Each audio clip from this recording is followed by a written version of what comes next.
10 second दे दीजिएगा इसके बाद। इस तरह से तमाम सारे हॉस्पिटल, हमें 13 हॉस्पिटल हमारे अंडर कंस्ट्रक्शन है। 30 सेकंड अपनी बात रखें, क्योंकि दो हमारे साथ वरिष्ठ वक्ता भी हैं, सतीश के सिंह साहब हैं, सज्जन जी हैं। 10 सेकंड आपको, अब 20 सेकंड आपको। सिद्धार्थ जी 30 सेकंड में दोनों बात खत्म करें। बिल्कुल लक्ष्मण जी, मैं 30 से 31वां सेकंड नहीं लूंगा। मेरा तो आग्रह ये है, मेरा इस शो में जितना भी समय हो वो भी आप आम आदमी पार्टी के प्रवक्ता को दे दीजिए। इन्होंने वादा किया था कि 70 विधानसभाओं में एक एक कॉलेज बनाएंगे। 70 छोड़ दीजिए, 17 विधानसभाओं के 17 नए कॉलेजेस, 17 नए कॉलेज जो बनाए हो वो उनका नाम बता दें। 10 नए अस्पताल बता दें जिसकी नींव इन्होंने रखी हो, उद्घाटन शिलान्यास इन्होंने किया, उद्घाटन इन्होंने किया हो, डेट सहित। अरुणा सब अस्पताल ये बताने लग रहे थे पिछली बार जब बोले, वो आजादी से पहले का बना हुआ है। अरे झूठ की भी कोई सीमा होगी। और कोई 2 मंत्रियों का नाम बता दें जिनकी कोई मोहल्ला क्लिनिक की पर्ची हो, जिन्होंने मोहल्ला क्लिनिक में जाकर के इलाज कराया। मेरा पूरा समय आप इनको दे दीजिए, इनको बतवा दीजिए। 17 नए कॉलेज के नाम बता दीजिए। मैं मेरे को कुछ नहीं कहना, मैं आपकी बात में हमने ब्लॉक बनाया है। की आयु एक सीमित होती है। आप झूठ ब्लॉक हो गया, वो अस्पताल से अब आप ब्लॉक पे चले गए। जो आजादी के पहले का चलता आ रहा हो, नीरज मिश्रा जी, अस्पताल को बनाने का एक मिनट 10 सेकंड नीरज मिश्रा जी को लेते हैं, फिर सतीश जी के पास जाऊंगा मैं। नीरज मिश्रा जी 10 सेकंड। मैंने शुरुआत में 2 शब्दों का प्रयोग किया था, जिसमें सबसे जरूरी शब्द था कुप्रबंधन। आप देखिए दिल्ली के अंदर लगभग 50,000 एक मिनट सतीश, नीरज मिश्रा जी 1 सेकंड रुक जाएगा। पुष्पेंद्र जी, जो इन्होंने पूछा सिद्धार्थ ने, आप लिस्ट बना के रखिए, मैं आपके पास आऊंगा, पूरा समय आपको दूंगा, बीच में अगर रोके टोके। फिलहाल तब तक मैं बाकी वक्ताओं से बात कर लेता हूं, तब लिस्ट तैयार करिए आप। नीरज मिश्रा जी सर, ये सारी है हमारे पास लिस्ट, कोई दिक्कत नहीं है। लक्ष्मण जी, जब मैंने अपनी बात की शुरुआत की, मैंने उसमें कहा कि यहाँ पर नूरा कुश्ती है कुप्रबंधन की। देखिए ऐसा किस लिए, दिल्ली के अंदर लगभग 50,000 के आसपास फ्लैट्स 2013 से पहले बनकर तैयार थे, जिसको आपको फेज मैनर में दिल्ली में जो गरीब झुग्गी झोपड़ी बस्तियों में रहने वाले लोग हैं, आपको उनको शिफ्ट करना था। पर ये ऐसी स्कीम नहीं थी जैसे बीजेपी आज फ्लैट देती है तो 1.5 लाख रुपए आपसे पहले ले लेती है और 5 साल के बाद फ्लैट देने की बात करती है। वो 50,000 फ्लैट्स बन के तैयार थे, उसमें ना जमीन अधिग्रहण करना था ना बिल्डिंग बनानी थी। लेकिन इन दोनों के कुप्रबंधन में आज के समय पर आप देखिए उन फ्लैट्स की हालत दोबारा जर्जर हो गई। मैं जिस विधानसभा से आता हूं, मेरी विधानसभा में 7100 फ्लैट बने, और कभी भी आपका कैमरा आएगा तो आप देखेंगे कि ये दिल्ली के टैक्स पेयर के पैसे का हमने जो वहां सफल प्रबंधन किया था, आज आप 7100 परिवारों को वहां शिफ्ट कर सकते थे। लेकिन क्योंकि ये जो कुप्रबंधन की राजनीति है, उसमें वो 7100 परिवारों को तो सफर होना ही पड़ा, और साथ साथ सतीश जी, ये जो नीरज मिश्रा जी कह रहे हैं कि कुप्रबंधन और नूरा कुश्ती की भेंट चढ़ गई दिल्ली, आपका कमेंट? देखिए मेरा कमेंट तो क्या है कि देखिए अभी तो राजनीति में क्या चल रहा है, अभी तो फ्रीबी का चल रहा है, रेवड़ी का चल रहा है। कोई पहले खिलाफ होता था रेवड़ी के, अब आजकल पक्ष में हो गया, उसी में कंपटीशन कर रहा है। तो नहीं, बात रेवड़ी से आगे बढ़ गई सतीश जी। अब तो मांगे उठने लगी एक दूसरी पार्टियों से।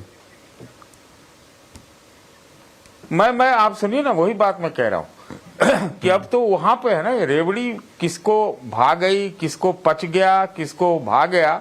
मैं तो कह रहा हूं एक लाइन सुन लीजिए मेरी बात ध्यान से। आज तीनों पार्टियों का जो घोषणा पत्र में जो सब दिया जा रहा है, तो वोटर के पास अगर 3 वोट रहे तो तीनों को दे जाएगा इतना 15,000 17,000 रुपया मिल जाएगा महीने। तो अब तो रेवड़ी की राजनीति है। बात जो आज मुख्य है वो ये है कि आज केजरीवाल ने मिडिल क्लास के लिए बात की है और कई ऐसी मांगे रख दी है जो मतलब बीजेपी की सरकार मान ही नहीं से, असंभव है। तो मिडिल क्लास की बात केजरीवाल जी ने ये क्यों उठाया है, ये क्यों में ही उत्तर है। और उसपे सबसे बड़ी बात कि प्रधानमंत्री जी ने रिएक्ट कर दिया है। ये हमें नहीं उम्मीद थी कि ऐसा होगा। हाँ, बीजेपी का एकदम पूरा देखने में आ रहा है कि 14 रैलियां आपके ही पैकेज में था कि 14 रैलियां योगी की, फलां ठिकां 75। तो वो बात है कि मिडिल क्लास के ऊपर ध्यान जब केजरीवाल जी ने दिया है और मांगे केंद्र सरकार से की है, तो इसका मतलब ये है कि इस थोड़ा सा दिल्ली के अंदर संघर्ष है, ये निश्चित रूप से। और मैं बार बार कह रहा हूं कि ये जो कांग्रेस जो है एक्स फैक्टर है इस दिल्ली चुनाव की। बीजेपी की वोट एक जगह सीमित है, वो 80% में ही वोट ले सकते हैं, वो 20% तो उनको देने से रहे। तो इसका मतलब यह, और केजरीवाल जी आरएसएस को भी चिट्ठी लिखते हैं तो वो भी उस 80 में सेंध लगाने की कोशिश कर रहे हैं। तो ये संघर्षशील, मतलब संघर्ष वाला चुनाव है, इसलिए एक्स फैक्टर कांग्रेस की जहां तक बात है, कुछ लोग उसको ऐसे ही जाके वोट दे देंगे।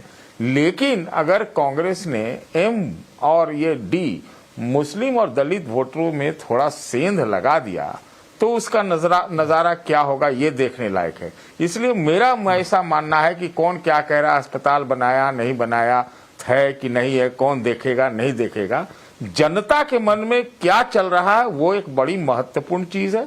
विश्वास किसके ऊपर है ये बड़ी चीज है। और तीसरा कि अगर संघर्ष वाला चुनाव है तो अभी अगर कहें कि अभी दिल्ली सेटल हो गया, मेरे ख्याल से दिल्ली का चुनाव अब ओपन हो रहा है।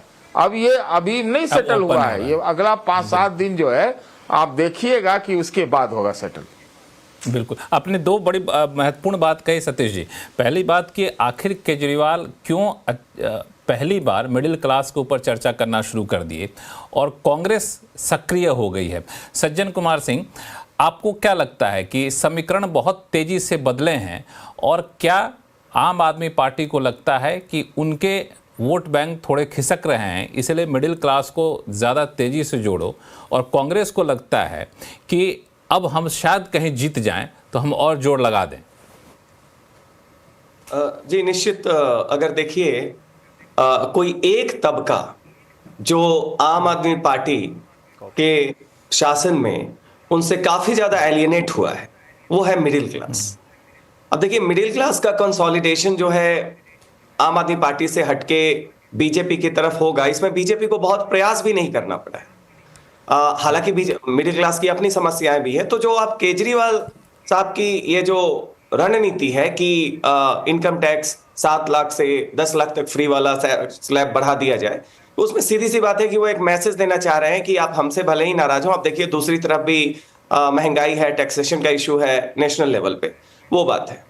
दूसरी क्या है कि माहौल निश्चित तौर पे बदला है कि देखिए इस बार चुनाव में आप देखेंगे पॉलिटिकल पार्टीज बहुत ज्यादा शोर कर रही हैं, लेकिन अगर आप 2015 का चुनाव याद करें, 2020 का चुनाव याद करें, मैं विधानसभा चुनाव की ही केवल बात कर रहा हूं, और अब 2025 का, तो पब्लिक के बीच में कोई बहुत ज्यादा वो एक एंथुसियाज्म वाला माहौल नहीं दिख रहा है।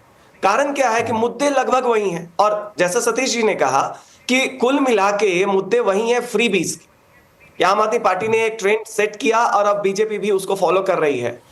रही बात यहां पे आप देखिए कि दिल्ली में जो 70 सीटें हैं उसमें अगर आप डिवाइड करें मोटा मोटी तो 17 सीटें वो हैं जहां पे जिनको आप पूर्वांचली वोटर कहते हैं वो निर्णायक भूमिका में है, इसलिए पूर्वांचली वोटर को काफी ज्यादा टारगेट किया गया। 17 सीटें ऐसी है जहां पे पंजाबी वोटर हैं, 10 सीटें हैं जहां पे यहाँ के मूल में जाट गुजर बाकी जो है उनके हैं, 5 सीटों पे निर्णायक भूमिका में मुस्लिम है और बाकी 21 सीटें हैं जहां पे मिला जुला है। यहां पे समस्या ये है कि लोगों में वो उत्साह तो नहीं है आम आदमी पार्टी को लेके जो 20 में और 15 में दिख रहा था, लेकिन बदलाव के लिए जितना जोर बीजेपी लगा रही है और कांग्रेस की तरफ से भी हो रहा है, मुझे लगता है ये थोड़ा और पहले आना चाहिए था। क्योंकि अब जब हर पार्टी आम आदमी पार्टी के पिच पे ही चुनाव लड़ेगी कि रेवड़ी बांटे फ्री बीज आप दें, तो उसमें तो ये है ना कि ऑलरेडी वो पार्टी पहले से कर रही है।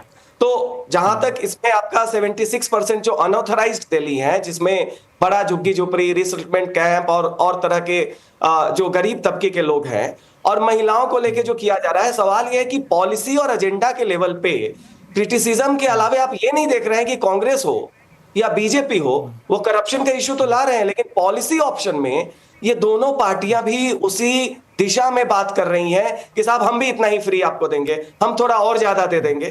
तो लोगों में उत्साह निश्चित तौर पे नहीं है, आम आदमी पार्टी से लेके एक उदासीनता है, मिडिल क्लास में ज्यादा है, लेकिन बदलाव के लिए जो एक अलग पॉलिसी ऑप्शन क्लियरली दिखना चाहिए था कांग्रेस में या बीजेपी में, वो मुझे नहीं दिख रहा है इस बार। इसलिए कुल मिलाकर ये आपने बिल्कुल सही